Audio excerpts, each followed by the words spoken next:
Pałac Szczekociny.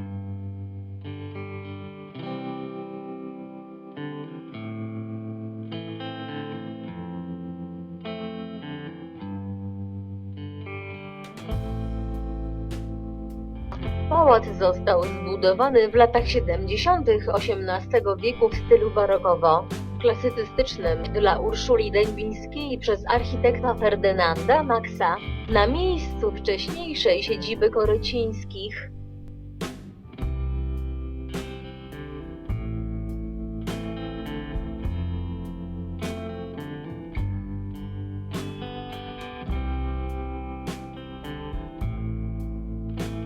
Kolejni właściciele pałacu to rodzina Czackich w Sedlmajerów, Łubieńskich i Helbertów, którzy posiadali pałac do 1932 roku.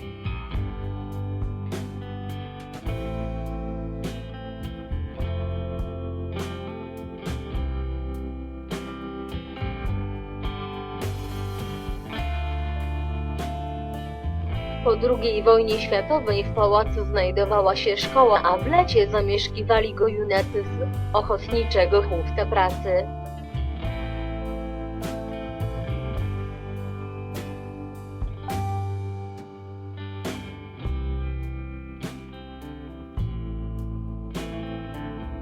W listopadzie 1980 roku pałac ulega pożarowi, w wyniku którego całkowicie zostaje zniszczony dach i stropy górnej kondygnacji, obecnie odbudowane.